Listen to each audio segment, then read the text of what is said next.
Hi everyone, I welcome you all on the second module of this amazing series of stock market fundamentals. So, our journey begins in the stock market. So, what are the topic of discussion for today?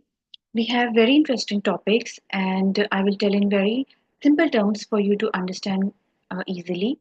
There is something called three basic investment rules, which we say in market. What is bulls? What is bears? So we will understand these terminologies.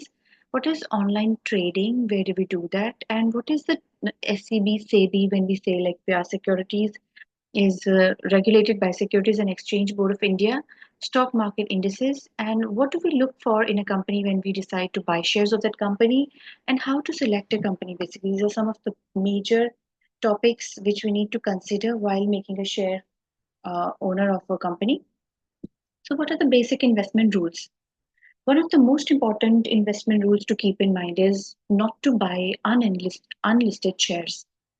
Unlisted shares, like there are 10,000 or more public limited companies in India on which only 5,000 are listed on stock exchange. So maybe there are few thousands of companies in India, but out of those thousands companies, only 5,000 have been listed on stock exchange. So we should only buy shares of listed companies. Don't buy inactive shares. The other important investment rule to take into consideration: do not buy shares who are in an inactive state. So what do we mean by inactive state? Active shares are those in which transactions happen every day on a daily basis on stock exchange, and inactive shares are those where transactions happen rarely, hardly any transactions happen. So we have to avoid these kind of inactive shares in while making any investment or buying shares of the company. The main reason why shares are inactive is because there are no buyers for them. They are mostly shares of companies which are not doing well and whose future prospects appear to be dim. You would not want to get stuck with an investment where there are no buyers. Always remember, shares have value only when they are readily encashable. Whenever you buy a share, always remember one day you will want to sell it. So we have to be very careful while looking for shares. Like one, as we discussed, it should be listed in stock market. It should not be an unlisted state, and it should not be inactive. Like there should be daily transactions or bi-weekly transactions happening, like two transactions in a week. It should be in an active state. The active state of a company describes that the company is, have a good future prospects and a lot of transactions happening in that company. And of the inactive shares, it means the company's future is not that good, the future prospects are dim, and you would not want to get stuck when you want to encash or liquidate your investment. Then you can easily do it and you don't get stuck. So that is the reason we take care of these important things, like it should be in active state. Always remember, share have value only when they are readily encashable. We already discussed. Whenever you buy a share, always remember one day you will have to sell it. So also there is one more rule which is very important. Don't buy shares in closely held companies. So what do we mean by closely held companies? Companies with less than 5,000 shareholders will be considered closely held. Shares of closely held companies tend to be less active, and then those of widely held ones, since they have fewer number of shareholders. So we have to avoid investing in companies which are closely held. I mean, who has less than 5,000 shareholders. Company having more than 5,000 shareholders is considered as a widely held company, and we can invest in those. Now, coming to the topic of bulls market. So, when do we say that the market is bullish? A bull is a speculator who always takes an optimistic view of the future of the company. He expects the price of a particular share to rise in the future. So we can consider a person, supposing Amit, who has got 10 shares of a company X Limited, and he is very optimistic that that rupees 10 share will definitely go for 100 or 200. He has an optimistic view of that share, that yes, that share will increase in value, it will give a good returns in future, good yield in future.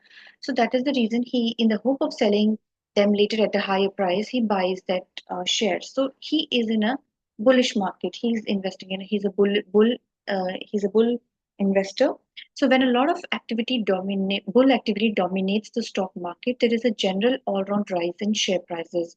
Such a market is commonly referred to as a bull market. So as we discussed with an example of supposing a HUL, Hindustan Unilever, or ITC company, and whose future prospects look good for an investor. So he's in a bullish state of mind. He's expecting his share to increase in future and wants to sell them at a higher rate later. So we say that he's in a bullish state of mind. Bear market. So the opposite of bullish is bear market, where a speculator who is in a pessimistic view of the future, he expects that the share price of a company will go down, it will fall in the immediate future and seek to make money by selling share now. So he sees that due to some unavoidable reasons or due to he is a speculator, he's speculating that in future the price of the share might go down. That is the reason he wants to sell his share now so that to avoid any future losses. So he does not have any positive view or optimistic view of the market, but a pessimistic view of the future where he's expecting the prices of the share to fall down. A bear market is one which is characterized by a lot of bear activity. It is a term which is commonly used to describe a falling market. So there are two types of market. One is bullish and one is bearish. So what is online trading? It is now possible for an individual investor to place buy and sell orders through these online trading systems and watch them being instantaneously executed like we all do nowadays. There is a one system where all the buyers and sellers come into the stock market and we trade online. What is SEBI regulation? The Securities and Exchange Board of India. It's an autonomous body established by an act in 1992. SEBI's main objective is to protect the interest of investors and to regulate all security markets in India.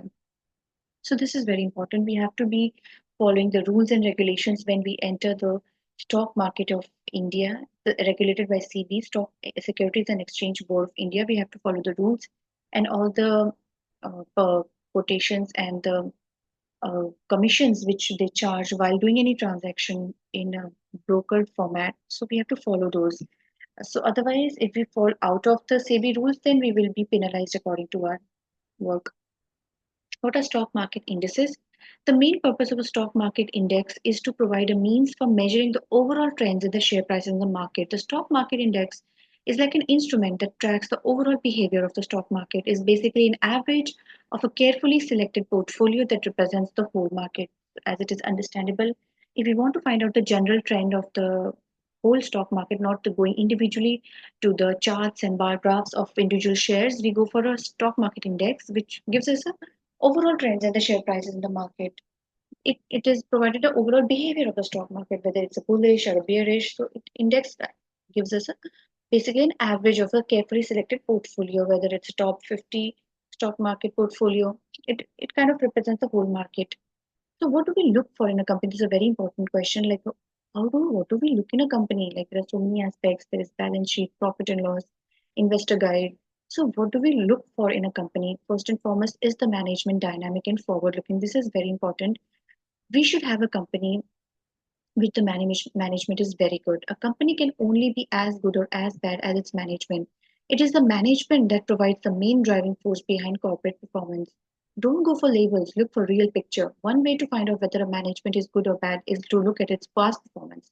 Look at its track records by looking at its sales, profits, and growth over the last 3 to 5 years. So we have to judge companies' shares not just to speculate but to invest for long term. We have to find out how is the management of the company doing. So management is one of the core things which we look for in a company, and not just the outer idea of what people are speculating, but going dive deep into the actual picture of what is happening in the management, how people are reacting, how their mindset is, how they feel about the environment in the company, and looking back at its track record for the past 3 to 5 years, we have to predict like this, yeah, the management of the company is doing good and there is less attrition in the company.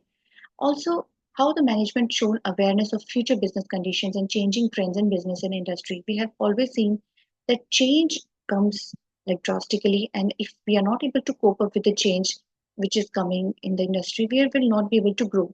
So we have to be concerned with whether the management show awareness of future business conditions and changing trends in the business and industry. Like now we say artificial intelligence is one of the major technology shifts revolution which is happening currently in all around the world. So whether a company is oriented, aligned with the newly business technology trends which are coming, is the company sufficiently large in size? The other conditions which we check is the company sufficiently large in size? Because if a company is having a large in size, definitely it will provide higher paycheck to its employees. It will have a better reserves to invest in the research and financial status of a company.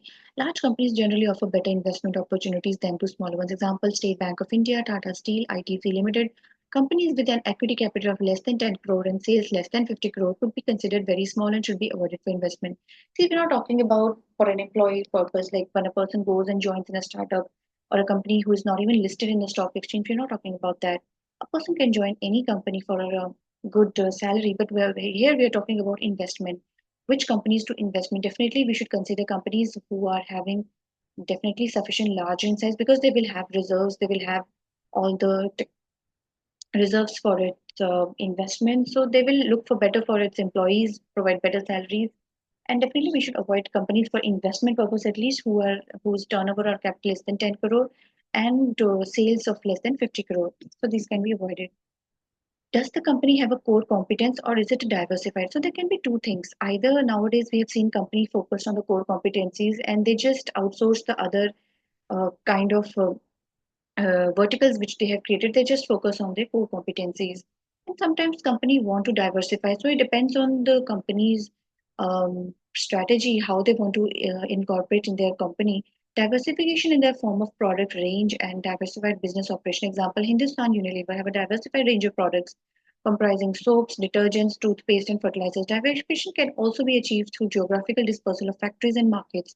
This protects the company from natural calamities like floods and earthquakes. Definitely, if the company is geographically diversified, so a mishap or a natural calamity which happens in one part of the globe is not does not affect the other geographical locations of the company. So definitely diversification will somewhere help the company to sustain in a time of hazard or situation which is not very good.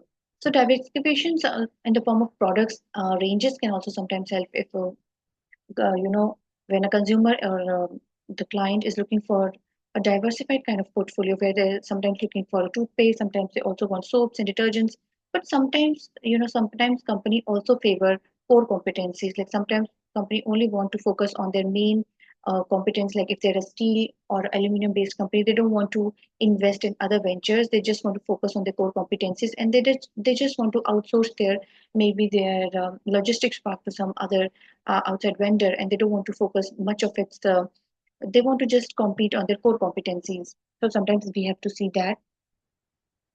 also see whether it's a growth company. Search for growth companies, it always dominates the investment activities.